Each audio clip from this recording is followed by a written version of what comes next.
లూకా సువార్త అధ్యాయము 16 వచనములు 19 నుండి 31 వరకు. యేసు పరిసయ్యులతో ఇట్లు చెప్పెను. ధనవంతుడు ఒకడు పట్టు వస్త్రములు ధరించి నిత్యము విందులతో వినోదములతో కాలము గడుపుచుండెను. అతని వాకిట లాజరు అను నిరుపేద పడి ఉండెను. అతని దేహమంతయు వ్రణములతో నిండి ఉండెను.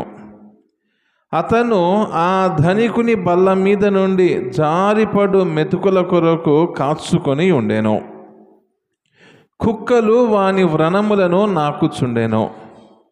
ఆ నిరుపేద మరణింపగా దేవదూతలు అతనిని కొనిపోయి అబ్రహాము ఒడిలోనికి చేర్చిరి. ధనికుడు కూడా చనిపోయి పాతి పెట్టబడెను. అప్పుడు అతడు బాధపడుచు పాతాళము నుండి సుదూరములో అబ్రహాము రొమ్మున ఆనుకొని ఉన్న లాజరును కన్నెత్తి చూచెను. అతడు అంగలార్చుచు, తండ్రి అబ్రహామా, నన్ను కనికరింపుము, నేను ఈ మంటలలో మాడిపోవుచున్నాను. తన వ్రేలి కొనను నీటిలో ముంచి నా నాలుకను చల్లార్చుటకు లాజరును పంపుము అనెను. అందుకు అబ్రహాము, కుమారా, మరువకము, నీ జీవితములో నీవు సకల సంపదలు అనుభవించుచుండా లాజరు అనేక బాధలను అనుభవించెను. అందుచే నీవు ఇప్పుడు కష్టపడుచుండా అతడు సుఖపడుచున్నాడు. అంతేకాక మన మధ్య దాటుటకు వీలు లేని అగాధము ఉన్నది. అందువలన అసటి వారు ఇసటకు రాలేరు, ఇసటి వారు అసటకు పోలేరు అని పలికెను. అందుకు ధనవంతుడు అటులైన, నాది ఒక మనవి. నాకు 5 సహోదరులు ఉన్నారు. వారు కూడా ఈ ఘోర నరకమునకు రాకుండా హెచ్చరిక చేయుటకు లాజరును నా తండ్రి ఇంటికి పంపుము అనెను. అందుకు అబ్రహాము, వారిని హెచ్చరించుటకు మోషే, ప్రవక్తలు ఉన్నారు. వారి హెచ్చరికలను ఆలకించిన చాలును అని సమాధానమిచ్చెను. అది చాలదు తండ్రి అబ్రహామా, మృతులలో నుండి ఎవరైనా వారి వద్దకు వెళ్ళిన ఎడల వారికి హృదయ పరివర్తనము కలుగునని అతడు మరలా పలికెను.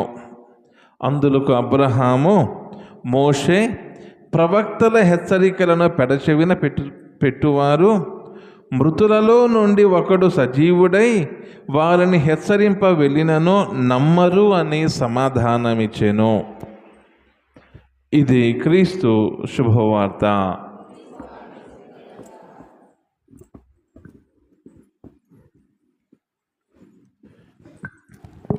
ఈశ్వవందనం, ఈశ్వస్తోత్రం, ఈశ్వరాధన, ఈశ్వ మహిమ, హల్లెలూయా, హల్లెలూయా, హల్లెలూయా, హల్లెలూయా, హల్లెలూయా. క్రీస్తునాథుని యందు ప్రియ సహోదరి సహోదరులారా, ఈనాటి దేవుని వాక్కు మనందరికీ ఎంతో చక్కనైనటువంటి సమాధానాన్ని తెలుపుతూ ఉంది. ప్రశ్న చెబుతుందా, సమాధానం చెబుతుందా? ఏం చెబుతుంది? సమాధానం.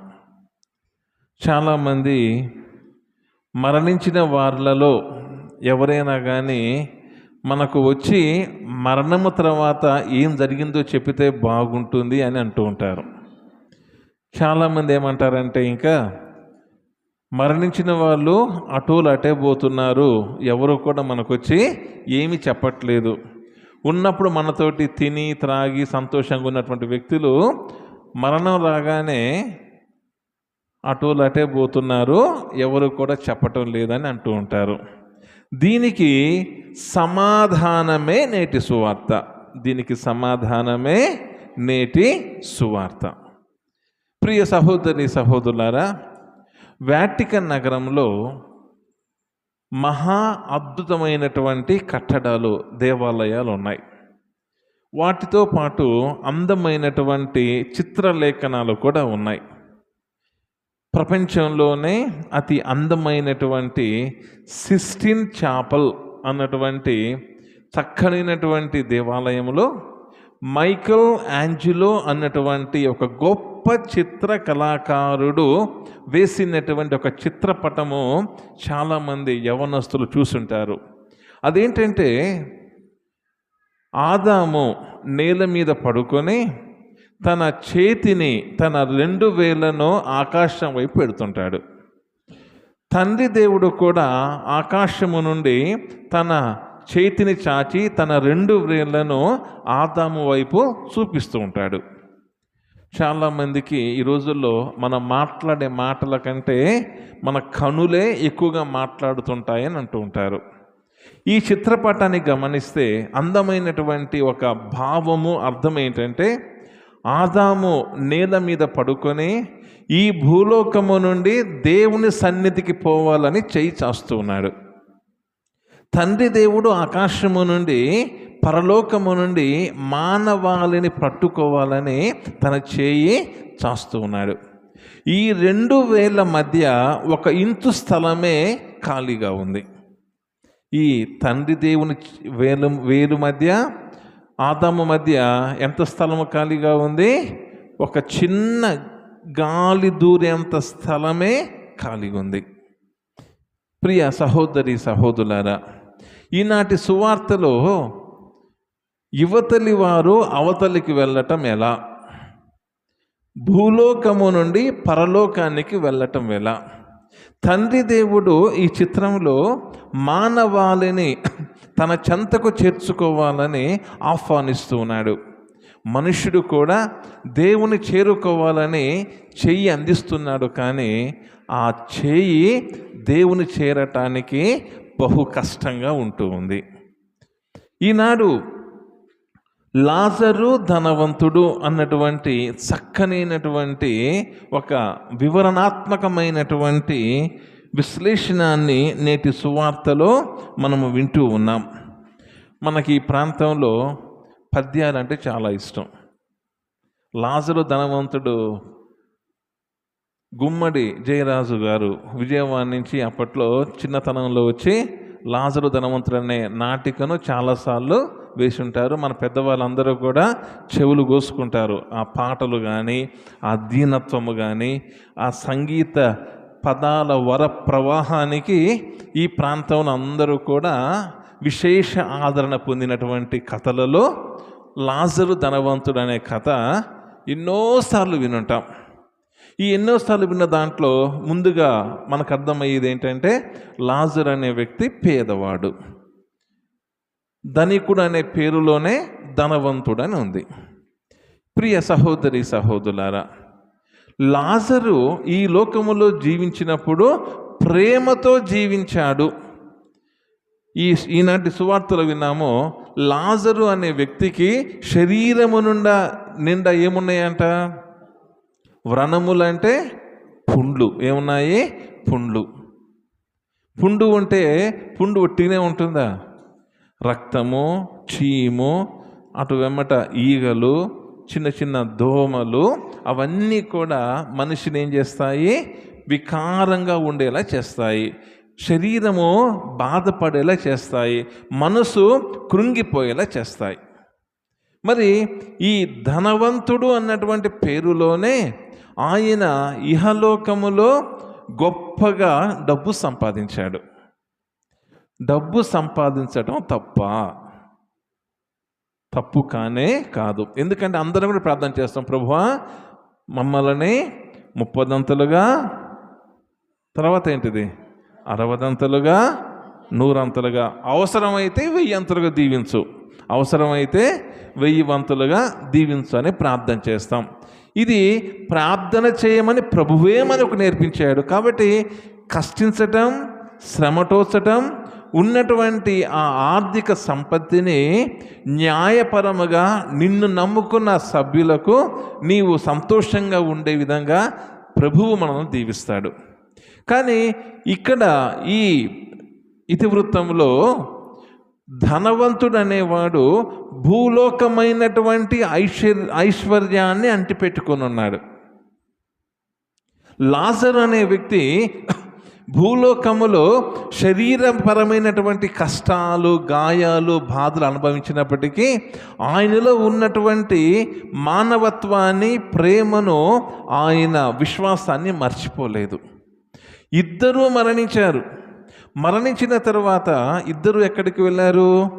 దేవుని తుది తీర్పుకు వెళ్ళారు. తుది తీర్పు అయిన తర్వాత లాజరు ముందుగా మరణించాడని మన సువార్త తెలుస్తుంది. లాజరు ఎక్కడ ఉన్నాడు?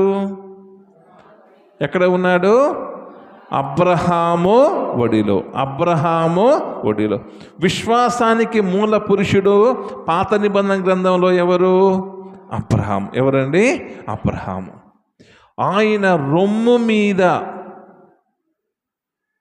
ఆయన హృదయం మీద, ఆయన సన్నిధిలో లాజరు ఏం చేస్తూ ఉన్నాడు? సేద తీరుతూ ఉన్నాడు. భూలోకములో జీవించినప్పుడు లాజరు ఎక్కడ ఉన్నాడు? ధనవంతుని ఇంటి బయట అయ్యా అని భిక్షమెత్తుకుంటూ ఉన్నాడు. కానీ తను జీవించినటువంటి విశ్వాస జీవితానికి ప్రభువు ఇచ్చినటువంటి ఆశీర్వాదము అబ్రహాము ఒడిలో ఉన్నాడు. ధనవంతుడు లాజరును గుర్తుపట్టాడట. అంటే ఇలా అర్థం ఏంటి? మనము చనిపోయిన తర్వాత, తుది తీర్పు పొందిన తర్వాత మరలా మన పరలోకంలో దోస్తులమే. మరలా పరలోకంలో దోస్తులమే. ఎందుకంటే అబ్రహాము ఒడిలో ఉన్నటువంటి లాజరును ఎవరు గుర్తుపట్టాడు? ధనవంతుడు గుర్తుపట్టాడు. ధనవంతుడు అంటూ ఉన్నాడు, అయ్యా నేను ఇహలోకములో ఎంతో ధనాపేక్షతోటి నేను జీవించాను. ఈ ధనాపేక్ష వలన ప్రేమను, సమానత్వాన్ని నేను మర్చిపోయాను. ప్రేమను, సమానత్వాన్ని నేను మర్చిపోయాను. ఒకానొక సందర్భంలో ఒక వ్యక్తి వద్దకు మరొక వ్యక్తి వెళ్ళి ఇలా చెబుతున్నాడు, అయ్యా నీవు పలాని కుటుంబానికి నువ్వెంతో సహాయం చేశావు, నువ్వెంతో సహాయం చేశావు, కానీ ఆ కుటుంబ సభ్యులు నీ గురించి చాలా చెడుగా చెబుతున్నారు.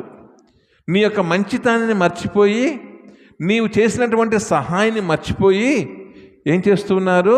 చాలా చెడుగా చెబుతూ ఉన్నారు అని అన్నప్పుడు విన్నటువంటి పెద్ద మనిషి అన్నాడు, వారు చెడుగా చెప్పటం వారి గుణం, వారి గుణం. మంచి చేయటము నా సహజ లక్షణం. మంచి చేయటము నా సహజ లక్షణం. మరొక సందర్భంలో ఇద్దరు మాట్లాడుకుంటూ, అయ్యా పలాని వ్యక్తి నీ గురించి, పలాని కుటుంబం నీ గురించి, పలాని స్త్రీ నీ గురించి, పలాని పురుషుడు నీ గురించి చాలా, నీ వెనుక చాలా మాట్లాడుతున్నారయ్యా, నా మనసు బాధిస్తుంది అన్నప్పుడు ఒక పెద్ద మనిషి అంటాడు, వారు నా ముందు మాట్లాడుతున్నారా నా వెనక మాట్లాడుతున్నారా అన్నాడు. నీ వెనకనే మాట్లాడుతున్నారయ్యా అన్నాడు. దానికి ఆ పెద్ద మనిషి ఏమన్నాడంటే, అతను జీవితంలో నా వెనకనే ఉన్నాడు, నేను ముందు పదంలో, విజయ పదంలో ఉన్నాను. నా వెనక ఉండి నా వెనక మాట్లాడేవాడు వాడు జీవితంలో ఓడిపోయినవాడు, జీవితంలో ఓడిపోయినవాడు. ప్రియ సహోదరి సహోదరులారా, ఈ లాజరు ధనవంతుని కథలో పరలోకములో ధనవంతుడు అంటూ ఉన్నాడు, అయ్యా చనిపోయిన తర్వాత నిత్య జీవితం ఇంత అందంగా ఉంటుందని భూలోకంలో మేము తెలుసుకోలేకపోయాము. ఈ ధనవంతుడు గుణం మెచ్చుకోవాలి. ఏమన్నాడు? నాకు ఇంటి వద్ద ఎంతమంది సహోదరులు ఉన్నారంట? ఎంతమంది ఉన్నారంట? 5 ఉన్నారయ్యా. కాబట్టి ధనవంతుల కొద్ది గుణం మంచిదే ఉంది. ఏమన్నాడు?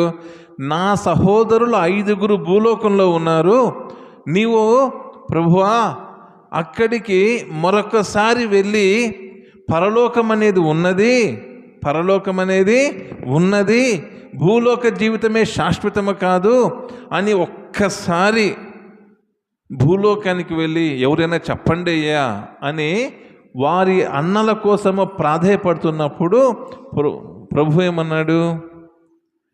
మోషే చట్టం అనగా దేవుని వాక్కు. మోషే చట్టం అనగా దేవుని వాక్కు. ప్రవక్తలు అనగా శ్రీసభ, ప్రవక్తులు అనగా శ్రీసభ, పాపుగారు, పీఠాధిపతులు, గురువులు, మఠకన్యలు, ఉపదేశకులు, గృహస్థ క్రైస్తవులైన మనమందరము ఈ భూలోకములో అంతయు కూడా బోధించే ఉంది. కాబట్టి మనము క్రొత్తగా బోధించవలసిన అవసరమేమీ కూడా లేదు. ప్రియ సహోదరి సహోదరులారా, అబ్రహాము ఒడిలో సేద తీరినటువంటి లాజరు భూలోకములో తన పేదరికాన్ని చూసి కుళ్ళిపోలేదు, కృషించిపోలేదు. ఎందుకనగా 40 సంవత్సరాల పాటు ఇజ్రాయేలు ప్రజలను మన్నాతో దీవించిన ప్రభువు లాజర్ అనే వ్యక్తిని ఎంతో ప్రేమతో కష్టాలు ఇచ్చినప్పటికీ ఆయనను ఆదుకున్నాడు. అందుకే లాజరు దేవుణ్ణి మరవలేదు.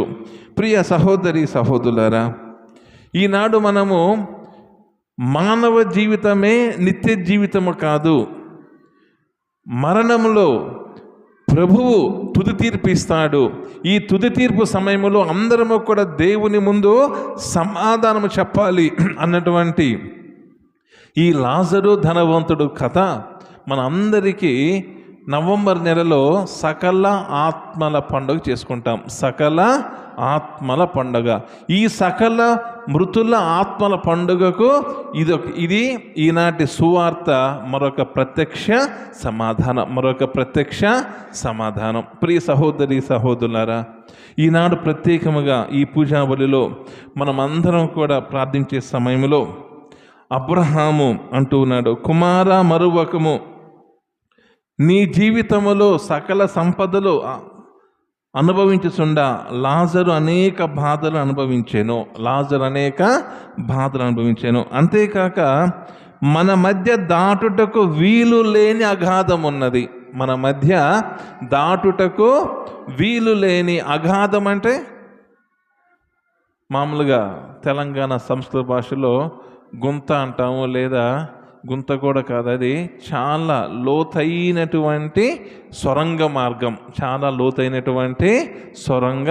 మార్గం. కాబట్టి ప్రియ సహోదరి సహోదరులారా, పూజ ఆరంభంలో చెప్పినట్టు మైకల్ ఆంజిలో గీసినటువంటి ఆ చిత్రములో ఈ వేలు, మానవుని వేలుకి దేవుని వేలుకి కొద్ది స్థలమే ఉంది. ఈ కొద్ది స్థలం అనే సాతాను జయిస్తే దేవుని చేరుకుంటాము, ఈ భూలోకములో సంతోషంగా ఉంటాము. అట్టి కృప మనందరి జీవితాల్లో రావాలని మనసారా ప్రార్థించుకుందాం. రెండవదిగా, అక్టోబర్ నెల అతి సమీపంలో ఉన్నాము. శ్రీసభలో అక్టోబర్ నెల ప్రాముఖ్యత ఏంటంటే జపమాల మాసం. జపమాలను గౌరవించి ప్రార్థించే నెల. అక్టోబర్ 1వ తారీఖు నుండి 31వ తారీఖు వరకు ప్రత్యేకముగా జపమాల అనేది సాతానును ఓడించటానికి మన చేతిలో ఉన్నటువంటి ఆయుధం. మరి ప్రత్యేకముగా ప్రతి ఒక్కరి దగ్గర, నాకు తెలిసి ప్రతి కుటుంబంలో కనీసం 10 జపదములైనా ఉంటాయి. అవునా? ఎన్ని జపదములు ఉంటాయి? 10 జపదములు ఉంటాయి. ప్రతిరోజు కూడా మీకు వీలుంటే 5 గుర్తులు చెప్పండి, లేకపోతే కనీసం ఒక్క గుర్తుకి ఏమేమి జపాలుంటాయి? ఒక పరలోక జపము, 10 మంగళవార్త జపాలు ఉంటాయి, ఒక త్రిత్వ స్తోత్ర జపం ఉంటుంది. వీటినైనా కానీ కనీసం మీరు మీ కుటుంబాలలో, చేలో ఉన్న, ఇంట్లో ఉన్న, ఆఫీసులో ఉన్న, గుళ్ళో ఉన్న, బల్లో ఉన్న, ఎక్కడ ఉన్నా కానీ మరియ తల్లి యొక్క మధ్యస్థ ప్రార్థన అనేటువంటి జపమాలను జపిస్తే సాతాను శోధనల నుండి, ఆర్థిక విపత్తుల నుండి, అనారోగ్యము నుండి మీరందరూ కూడా గొప్ప విజయాన్ని పొందుతారు. ప్రత్యేకముగా మాకు జపాలు రావండి, మాకు టైం లేదండి, ప్రార్థనకు సమయం లేదండి అని అనుకున్నా కానీ లాజరు వలె మీ యొక్క సమయాన్ని కొద్దిసేపు జపమాల ధ్యానం ద్వారా మీరు ప్రార్థించండి.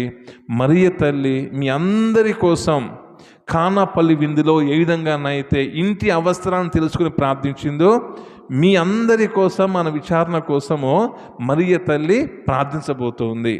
మే నెలలో మనము మరియ తల్లిని గౌరవిస్తాం. మే నెలలో మనం ఎవరిని గౌరవిస్తామో? మరియ తల్లిని గౌరవిస్తాం. అక్టోబర్ నెలలో జపమాలను గౌరవించి ప్రార్థించుకుంటాం. కావున ప్రియ సహోదరి సహోదరులారా, దేవునికి అసాధ్యమైనది ఏదియునో లేదు. అదే విధముగా నవంబర్ నెలలో జరగబోతున్నటువంటి ఈ ప్రార్థనలలో మీరందరూ కూడా 2 రోజుల పాటు మీరందరూ కూడా హృదయపూర్వకంగా పాల్గొని దేవుని యొక్క వాక్కుచే నింపబడాలని మీ అందరినీ మనసారా కోరుతూ ఉన్నాను. క్రిస్మస్ సమయంలో మీ అందరికీ బైబిల్ ప్రశ్నావళి అనేటువంటి కార్యక్రమాన్ని మన విచారణలో ఏర్పాటు చేయబోతున్నాం. ఒక పాత నిబంధన గ్రంథము నుండి ఒక పుస్తకము, నూతన నిబంధన గ్రంథము నుండి ఒక పుస్తకము తీసుకొని నేనే ప్రశ్నలు తయారు చేసి క్వశ్చన్ పేపర్ మీకు ఇచ్చినప్పుడు మీరు సమాధానాలు రాయాలని, దేవుని వాక్కులో ఇంకా లీనమై మీరందరూ కూడా ఆధ్యాత్మిక ప్రగతితో మీ కుటుంబాలను దీవించుకోవాలని, లాజరు ఏ విధంగానైతే అబ్రహాము ఒడిలో సేద తీరారో మీరందరూ కూడా దివ్య సప్రసాదనాథుని సన్నిధి ద్వారా దీవెన పొందాలని ఈ పూజా బలిలో ప్రార్థించుకుందాం. విశ్వాస సంగ్రహము. సర్వశక్తిగల పితి అయిన సర్వేశ్వరుని విశ్వసించుచున్నాను. అతని యొక్క ఏకసుతుడైన మన యొక్క నాథుడైన యేసుక్రీస్తును విశ్వసించుచున్నాను. ఇతడు పవిత్రాత్మ వలన గర్భమై కన్యమరియము నుండి పుట్టెను. పొన్సు పిలాతు అధికారమునకు లోనై పాటుపడి సిలువ మీద కొట్టబడి మరణం పొంది సమాధిలో ఉంచబడెను. పాతాళమునకు దిగి 3వ నాడు చనిపోయిన వారి నుండి లేచెను. పరలోకమునకెక్కి సర్వశక్తి గల పితయైన సర్వేశ్వరుని కుడి ప్రక్కన కూర్చుని ఉన్నారు. అక్కడ నుండి జీవించు వారలకును చనిపోయిన వారలకును తీర్పు చేయుటకు వచ్చును. పవిత్ర ఆత్మను విశ్వసించున్నాను. పరిశుద్ధ కథోలిక సభను పునీతుల సంబంధ ప్రయోజనమును విశ్వసించున్నాను. పాపముల మన్నింపును విశ్వసిస్తున్నాను. శరీరం యొక్క ఉత్థానమును విశ్వసిస్తున్నాను. నిత్య జీవమును విశ్వసిస్తున్నాను. ప్రియ సహోదరి సహోదరులారా, దేవుని సన్నిధిలో ఉన్నటువంటి మీరందరూ కూడా ప్రత్యేకముగా ఈ పూజా బలి ద్వారా మీరందరూ కూడా లాజరు ధనవంతుడు ఏ విధంగానైతే ఆధ్యాత్మిక కృపను పొంది ఉన్నారు, మన విచారణను శ్రీ సభను జగద్గురువులు, పీఠాధిపతులు, గురువులు, మఠకన్యలు, గృహస్థ క్రైస్తవులందరూ మీకు సాక్షులుగా జీవించే భాగ్యాన్ని దయచేయమని ఓ ప్రభువా మా ప్రార్థనను ఆలకించండి. ఓ ప్రభువా మా ప్రార్థన ఆలకించండి. దయగల తండ్రి, దసరా సెలవులకే వచ్చినటువంటి మా బిడ్డల కోసమై, సెలవుల్లో ఉన్నటువంటి విద్యార్థుల కోసమై ప్రత్యేకంగా అర్థిస్తున్నాము. కుటుంబ బాధ్యతను తెలుసుకొని, తల్లిదండ్రుల యొక్క కష్టాన్ని తెలుసుకొని, వారు ఎంతగా కష్టపడుతూ ఉన్నారో వారి యొక్క కష్టాన్ని గుర్తించి చక్కగా చదువుకొని క్రమశిక్షణతో మీకు అనువైనటువంటి బిడ్డలుగా జీవించే భాగ్యాన్ని మా బిడ్డలందరికీ ప్రసాదించమని ఓ ప్రభువా మా ప్రార్థనను ఆలకించండి. ఓ ప్రభువా మా ప్రార్థన ఆలకించండి. ప్రభు నీ సన్నిధిలో ప్రార్థించినటువంటి ఈ విశ్వాస సంఘాన్ని ఆశీర్వదించండి.